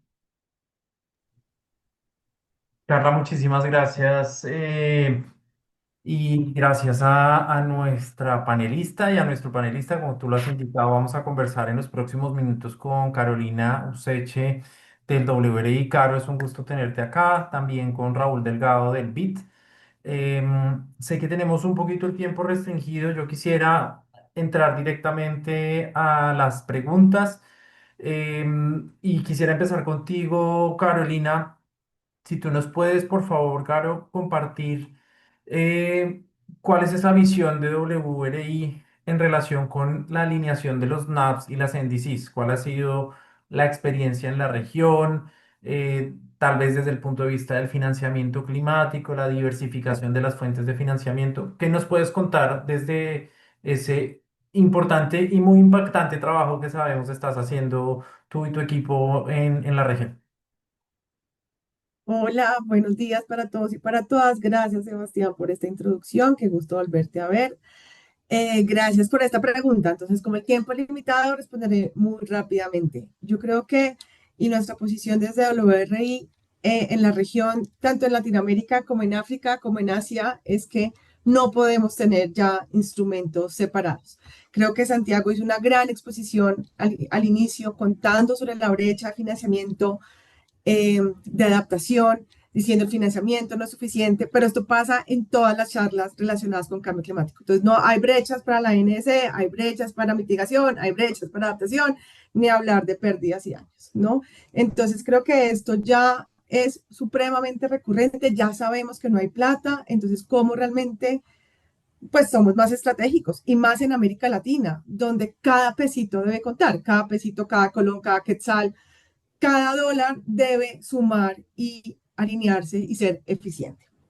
Yo creo que no hay duda alguna y creo que el caso de Panamá y tal como Santiago lo presentó, No podemos pensar en América Latina en instrumentos separados, ¿no? Esto yo creo que es clarísimo que nos ayuda a fortalecer la planificación climática a largo plazo, uniendo las NDCs y los NAPs, pero también fortalece la coherencia política y ayuda a que haya un marco más claro y más confiable para los pocos financiadores ahora que tenemos, ¿no? Porque sin duda para nadie es un secreto, tenemos menos recursos, menos financiadores y lo que no puede pasar es que aparte de todo, se incremente la competencia interna teniendo diferentes instrumentos de gestión de cambio climático. También, tal como lo decía Santiago, desde el URI estábamos haciendo un estudio, por ejemplo, de qué tanto las NSS están incorporando temas de adaptación. Es cierto que cada vez hay una tendencia mayor y en el 2024 lo estamos viendo en que más NSS incorporan un componente fuerte de adaptación al cambio climático. También tenemos NSS del 2020 que hemos analizado y que tomamos como ejemplo, como la de Vanuatu, que sin duda, aunque está al otro lado del mundo, nos sirve para aprender en América Latina cómo incorporar NSS, adaptación y pérdidas y daños de una vez. Entonces, creo que tenemos grandes estudios que nos ayudan a entender esto. También estamos haciendo un estudio de cómo incorporar los temas de transición justa, ya que Santiago también lo mencionó, y ahorita los temas de derechos humanos son absolutamente relevantes para América Latina y también vemos una tendencia este año, en el 2024, que más países incorporan temas de transición justa y adaptación en sus agendas. Esto es bien importante porque refuerza este mensaje político y ahorita en la COP30 en Brasil para América Latina eso es un mensaje muy poderoso en donde tenemos alineados instrumentos, tenemos una fuerza política importante de alinear los instrumentos y cuando damos este mensaje de alineación, pues facilitamos, identificamos las prioridades y damos una confianza a los inversionistas, tanto públicos, multilaterales como privados, en que estamos haciendo las cosas coherentemente. Hace un par de semanas estábamos hablando justamente en que tenemos un recorte presupuestal importante desde la cooperación internacional para apoyar los programas de cambio climático a nivel mundial. Esto no es un secreto, para nadie es un secreto que la geopolítica y ciertos cambios políticos nos están generando esto. Y justamente aquí en Colombia hablábamos y dando ejemplos muy sencillos, y yo daba el ejemplo del mercado de la casa. Entonces, cuando hacemos el mercado de la casa, que todos y todas los que estamos en este panel, estas 155 personas que estamos acá, hacemos mercado de una u otra medida. Y tenemos dos opciones para hacer mercado. Una es tener una lista, una sola lista con todas las cositas que necesitamos del mercado. Frutas, verduras, granos, arroz, cositas para la casa, jabones y demás. Pero también hay la opción de tener 7 listas de mercado. Y cada lista de mercado con su lista de frutas, su lista de verduras, su lista de granos, su lista de jabones, su lista de cosas para la alcoba y otra lista para el baño, ¿verdad? ¿Qué hacemos con estas 7 listas? Pues podemos ir y entonces, voy a las frutas y voy y compro las frutas. Y luego, no, pero tengo el presupuesto, entonces solo me alcanza para ciertas verduras. No, me faltaron los jabones. Y siempre nos pasa como buenos latinos que se nos olvida algo del mercado. Entonces somos ineficientes, no somos oportunos, los recursos se nos fue entonces en las frutas, no compramos lo otro que era urgente y entonces llegamos a la casa y se nos olvidó el jabón de la lavadora y ahora ¿qué hacemos? Lo mismo pasa con la adaptación y con la ANS. Podemos tener muchas listas, muchos instrumentos. Si no nos articulamos y el presupuesto es reducido, se nos va a quedar la mitad del mercado o como está pasando. No estamos cumpliendo con nuestros NAPs, con nuestras NDCs, la implementación va lenta porque no tenemos los recursos suficientes para movilizar. Entonces, ya para resumir, esto hay que alinearlo. Ya hay iniciativas. Justamente la convención con el NDC Partnership sacó en diciembre del año pasado un instrumento maravilloso que decía cómo movilizar y cómo agilizar la inversión climática y cuáles son estas recomendaciones que existen, que ya lo pongo en el chat para que todos tengamos acceso al documento que es de libre acceso. Entonces, permite estructurar mejor las prioridades climáticas de un país. Mejora la gobernabilidad. Y, por ejemplo, para Colombia esto es importantísimo, porque el Banco Mundial nos vive repitiendo 20 veces al año que tenemos que ser más eficientes en el gasto del Estado. Entonces, si alineamos los instrumentos, pues somos más eficientes y tenemos una mejor gobernanza y gobernabilidad de los instrumentos. Genera un marco sólido. Esto es importantísimo cuando hablamos de escalamiento de financiamiento climático. Entonces, si generamos confianza y reducimos el riesgo en la inversión, pues los 3 pesitos que tenemos o los $3 que tenemos somos más eficientes en el gasto de esto y en la inversión, en adaptación y en cumplir las NDCs. Esa es de mi lado mi respuesta para avanzar rápidamente. Gracias, Sebastián. Claro, un gusto escucharte siempre y qué buenos y potentes mensajes estos de eficiencia en el gasto y la inversión. Con esto quisiera invitar rápidamente a Raúl del BID, no te me vayas, Caro. Vamos a tener una última pregunta de cierre. Em, para que tú, Raúl, nos puedas contar desde el BID cómo esta alineación de la que nos hablaba Carolina, estos nuevos enfoques que planteó Ignacio, los esfuerzos que presentaron muy detalladamente Ana Luisa de Panamá y Jessica de El Salvador, pueden conducir a una mayor atracción de financiamiento climático desde los bancos multilaterales, siendo uno de los más importantes en nuestra región, el BID para el cual tú trabajas. Adelante, Rob. Muchas gracias, Sebastián. Con mucho gusto. También voy a intentar ser breve por el tiempo. A ver, primero un poco de realidad sobre esto. ¿Qué hemos visto en el BID y qué nos indica una extensa literatura sobre cómo los donantes o los mercados financieros proveen financiamiento para acciones de mitigación y adaptación? Y esto es consistente a lo largo de diferentes hallazgos que vemos. Uno es que si bien los países tienden a ver un incremento, pero presentan su nueva NDC, son los países que comprometen acciones concretas en sus NAPs, en sus NDCs, los que tienen mayor probabilidad de recibir más fondos que aquellos que solo se comprometen a objetivos generales de reducción de emisiones o de incrementar la resiliencia. La otra, y lo mencionaba Carolina hace un momento, la calidad del gasto y la gestión financiera es clave para mejorar significativamente la probabilidad de recibir financiamiento. La otra es que la evidencia también muestra que el acompañamiento de instituciones multilaterales puede tener un papel catalizador en el fomento de fondos internacionales, por ejemplo, bilateral. En el BIT estamos por sacar un estudio reciente que estamos recientemente por sacar, que habla, hay los predictores más sólidos de cuánto financiamiento climático recibe un país, por ejemplo, de bancos multilaterales. Uno, estabilidad política, y el otro, qué tan desarrollados están los mercados crediticios en el país.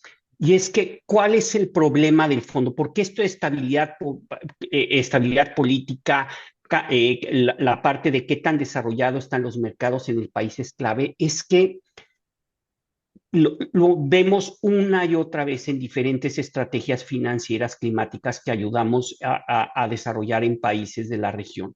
El diagnóstico constantemente nos dice que el financiamiento no es siempre el principal obstáculo o el más inmediato que enfrenta un proyecto específico de una NAP. No estoy diciendo que no existen proyectos que enfrentan problemas para atraer inversiones de fondos suficientes. Por supuesto, hay casos.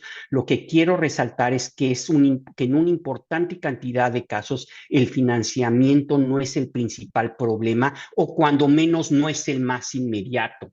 ¿Por qué? Que hay otras cosas más inmediato. Por ejemplo, en muchos países existen barreras, por ejemplo, fallas de mercado que impiden que se canalice financiamiento a ciertos sectores. La otra son restricciones fiscales en los países. El otro es un problema de diseño de los proyectos. Hay una desconexión entre el diseño de los proyectos y la problemática climática que se dice que se va a atender.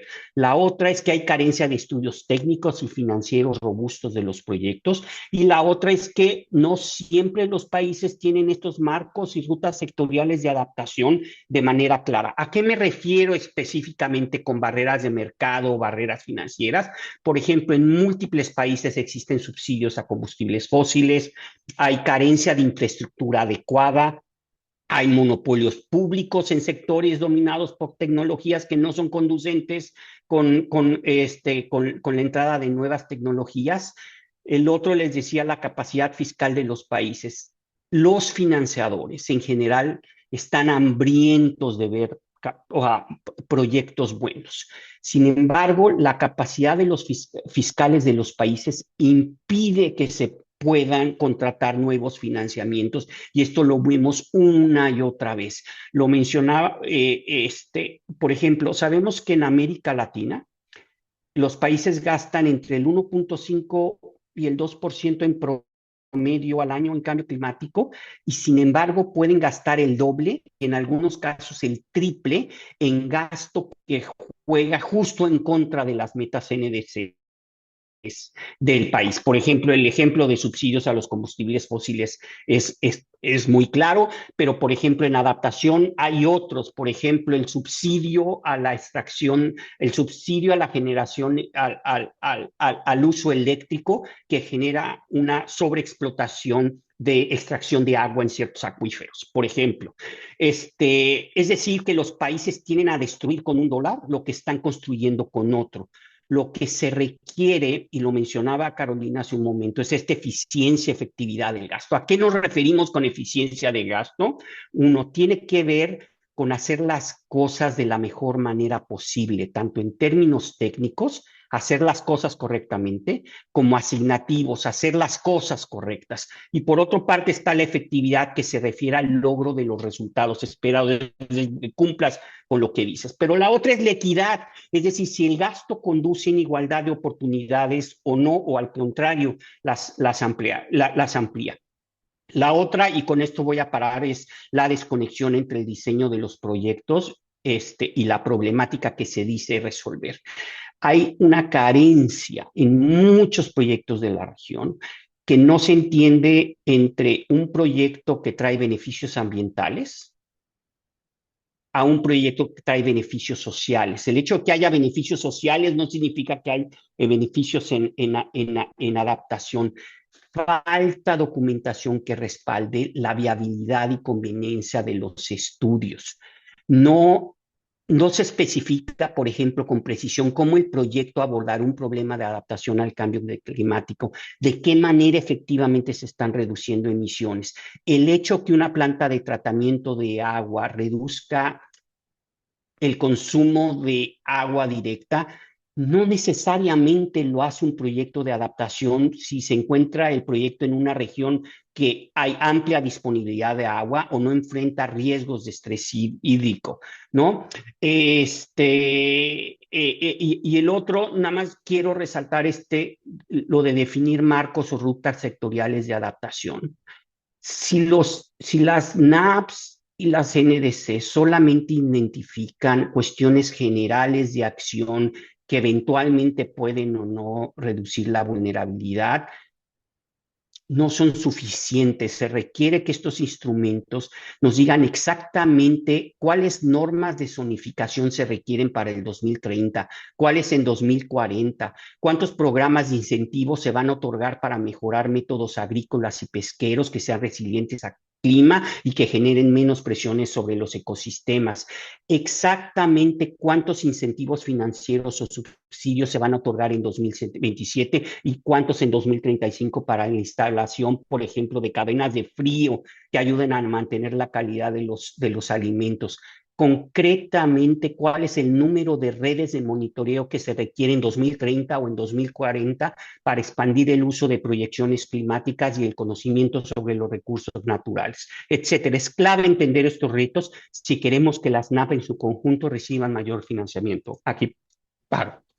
Raúl, fabuloso y Caro, muchísimas gracias. Yo creo que además tú nos diste este ejemplo, Carolina, de que tenemos múltiples listas de mercado y todas apuntando a zonas distintas. Raúl nos dice, y además listas contradictorias y nos gastamos la platica en otras cosas y de pronto nos golpea la inflación y nos gastamos más en gasolina y diésel de lo que creíamos y luego no planificamos lo suficiente en relación a cuándo debemos comprar o avanzar en ese gasto o en esa inversión. Y definitivamente vemos que esta alineación de la adaptación o los NAPs y las NS son una vía para mejorar esa planificación, esa eficiencia. Para cerrar nuestro panel, agradeciéndoles a Carolina y a Raúl, si nos pueden dar un 2 3 de las herramientas disponibles desde sus organizaciones. Tú ya nos compartiste una en el chat, Caro, inspirada pues en el trabajo de la convención con el NDC Partnership, de herramientas que puedan servir a esta planificación, a esta alineación y que estén ahí ya listas para que las personas que nos están oyendo desde los gobiernos, desde las organizaciones del sistema de Naciones Unidas, pues puedan acudir a ellas y planificar mejor. trabajar en esa construcción de eficiencia y efectividad. Adelante, Caro. Dale. Gracias, Sebastián. Bueno, muy rápidamente. Cuando ya hablamos de herramientas, creo que toca revisar rápidamente qué hay que existe. Nosotros diseñamos una herramienta que se llama ARC, que es como Assess, Refine y Kickoff, que es justamente para ayudar a movilizar al sector privado en el financiamiento de biodiversidad y acción climática. Esto también entendiendo que en algún momento también tendremos que hablarlo de la articulación NAPS, MPSAPS y NSS. Entonces, esa es otra articulación que se nos viene, que también Panamá lo mencionó y lo está haciendo. Entonces, justamente diseñamos esta herramienta allí. Otra herramienta que creemos que está funcionando, que no es una herramienta per se, pero creemos que está funcionando, son los country platforms o estas plataformas de país. Justamente estamos haciendo un estudio de WRI en cómo realmente estas plataformas de país ayudan a concentrar y a movilizar los recursos en 5 temáticas, 4 temáticas priorizadas en los que está adaptación, en los que está articulado con la ANS y ayuda a agilizar esto. Países de Latinoamérica ya lo tienen, Brasil, entonces yo creo que no tenemos que inventarnos la rueda, simplemente tenemos que volcar nuestros ojos a Brasil y mirar lecciones aprendidas. Y ya por último, es que también, tal como lo decía Santiago, la adaptación es local y a veces estas brechas entre la NS, que se ve como algo nacional, y la adaptación local se ven como si fueran dos universos muy distintos.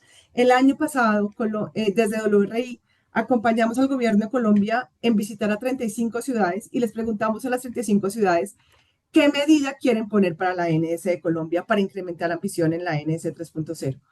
El 90% de ellas dijeron adaptación. Perfecto, maravilloso. Entonces, bueno, ¿cuál es el siguiente paso? Bueno, diseñar la medida desde su ciudad para incrementar ambición para la NS. Y ahí nos encontramos con un abismo, Sebastián. Nos encontramos que las ciudades no entienden qué es la NS, nos encontramos que no ven un valor agregado de su medida de adaptación local para la NS, no entienden cuál es esta articulación ya en las realidades, pero ¿por qué mi medida de adaptación suma la NS si esto es local? Y si yo pongo una medida de adaptación, entonces el gobierno nacional me va a dar dinero, me va a dar algún incentivo financiero por ser una medida NS, y le decíamos no. Entonces yo me quedo con mi medida de adaptación local. Entonces también es que esto no es tan fácil. Justamente entonces por eso este año estamos diseñando una herramienta para articular los planes de desarrollo de las ciudades y de las áreas metropolitanas de Colombia, articuladas con su plan integral de gestión de cambio climático y con la ANS de Colombia. Estamos diseñando y la pongo ya sobre la mesa. En octubre la vamos a tener, la estamos piloteando en 3 ciudades de Colombia, en Cali, en Montería y en Valledupar, de donde es el vallenato, para mirar cómo se articula al menos los primeros planes de desarrollo, NDCs y planes de cambio climático en las ciudades para priorizar proyectos que tengan un impacto real en las dos escalas y que tanto las ciudades o gobiernos subnacionales como el gobierno nacional se vean beneficiados por este tipo de proyectos. Que tal como nos decía Raúl de Albit, esto es otra brecha gigantesca en la formulación de proyectos y en la realidad. Entonces, para lograr esta articulación, a nivel nacional está un poco más factible, a nivel subnacional nos falta bastante fortalecimiento de capacidades a las ciudades y a los gobiernos subnacionales de América Latina. Eso era todo. Claro, súper completo y muy concreto. Gracias.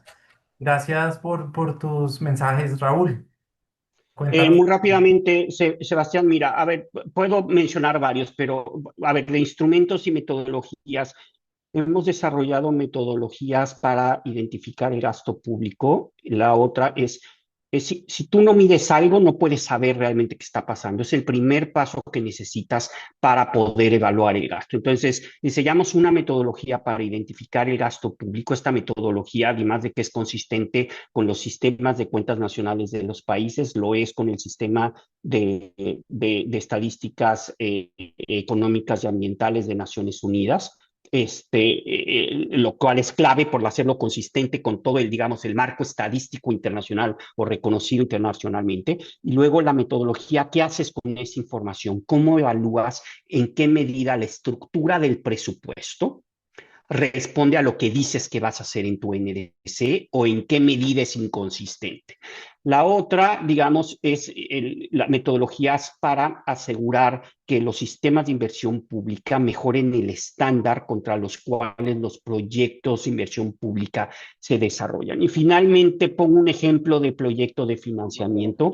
Hace muy poco, hace un par de años lanzamos un instrumento de financiamiento que se llama BitClima, que no solo provee recursos para invertir en cambio climático, sino que además premia el cumplimiento de metas NDCs, reduciendo la tasa de interés del préstamo. Es decir, te damos el dinero, pero además si cumples la meta NDC, te reducimos la tasa y además te damos la asistencia técnica para que fortalezcas tus capacidades de implementar y reportar tus metas NDCs. Aquí paro.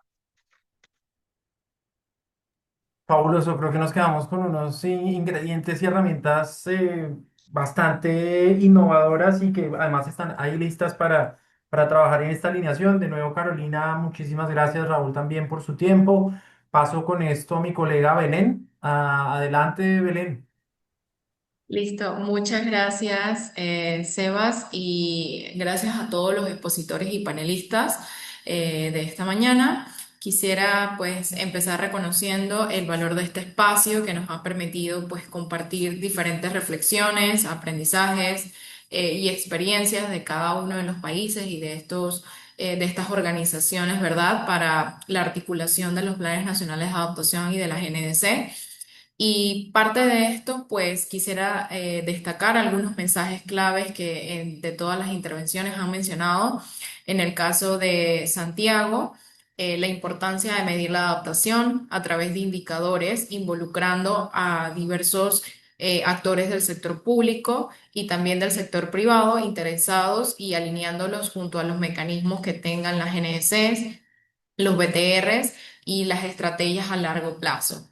En el caso de las experiencias nacionales, en el caso de Panamá, Ana Aguilar, la experiencia que está desarrollando actualmente Panamá con la promesa de Panamá con la naturaleza o el Nature Pledge, un compromiso integral, destacando que no solamente se aborda las convenciones, sino también objetivos y metas concretas. Nos recordó cómo esta promesa es un vehículo para comunicar la adaptación, resaltando la relevancia del proceso que lidera el país. En el caso de Jessica Laguardia, por parte de El Salvador, que también pues, nos contó un poco sobre el proceso de esta relación interagencial importante, ¿verdad? Para llevar adelante la actualización de las NDCs y donde subraya aquellos objetivos y acciones climáticas que se logran en la medida que tengamos apoyo de las diversas fuentes y agencias, ¿verdad? Para articular la GNS junto con los NAP es un objetivo primordial para el país. En el caso de Ignacio, resaltó la importancia de reconocer el derecho humano a un clima y a un medio ambiente seguro, saludable y sostenible. Nos recordó que la acción climática pues debe ser consistentes con las normas y los principios de derechos humanos. En el caso de Carolina Useche del World Resources Institute nos habló del rol de la institución global en temas de acción climática y la necesidad de contar con instrumentos articulados y coherentes, ¿verdad? También señaló los distintos instrumentos climáticos que enlistan compromisos y que requieren del financiamiento para poder hacerlos realidad, implementarlos y atraer esta inversión para poder promover justamente la implementación de estos instrumentos climáticos. Y en el caso, pues, de Raúl, nos asentó la realidad del financiamiento y más que todo también entender que si bien el financiamiento juega un rol principal, no es el único obstáculo que presentan los países para poder implementar, diseñar, ¿verdad?, las NDCs. Existen otros obstáculos como fallas en el mercado, limitaciones fiscales, ausencias en estudios técnicos y capacidades tecnológicas que pueden frenar esta agenda y subrayó pues la necesidad de hacer eficiente el gasto, ¿verdad? De hacer las cosas de manera correcta, de forma equitativa, para poder lograr los resultados esperados y reducir las desigualdades. Finalmente, pues quisiera subrayar que el camino hacia una acción climática efectiva requiere de alianzas entre gobiernos, sociedad civil, sector privado y organismos multilaterales, pues de esta forma solamente podemos lograr estos compromisos transformadores en resultados tangibles que puedan fortalecer la resiliencia de nuestros países, de nuestras sociedades y de nuestros ecosistemas. Sebas, paso la palabra para las palabras de cierre. Bele, muchísimas gracias por este balance, creo que muy completo. Nos ayudaste a recapitular todo lo que ha sido el recorrido de este webinario. Yo quisiera agradecer a toda nuestra audiencia, a todos y todas quienes se han unido. Tenemos aún hoy, aún en este instante, una participación de 141 personas. Por lo que veo en el chat, se conectan desde muchas partes de la región de América Latina y el Caribe y de múltiples organizaciones más allá del sistema de Naciones Unidas.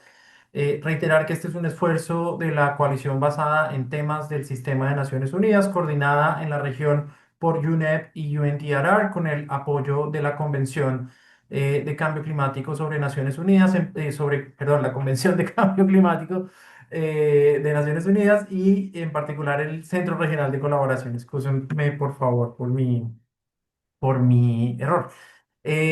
Gracias por su atención, por su activa participación y los dejo en manos de Carla para que nos cuente qué viene en términos de los siguientes webinarios. Muchas gracias, Sebastián. Con esto damos por concluida la sesión de hoy. En nombre de la organización, muchísimas gracias a todos nuestros y nuestras participantes, ponentes, por su generosidad y por quedarse hasta el final. Les invitamos a seguir pendientes de la serie de Camino a la COP30. El 10 de septiembre tendremos la sesión Marco Reforzado a Transparencia y el Ciclo de Ambición Climática. Y en octubre, el 15 de octubre, la sesión de Hidrógeno Verde, Energías Renovables y Mercados de Carbono. Serán espacios para seguir aprendiendo y fortaleciendo la cooperación regional, así que no se lo pierdan. Estaremos compartiendo las próximas invitaciones por nuestros canales habituales. Que tengan todos y todas un maravilloso día. Hasta pronto.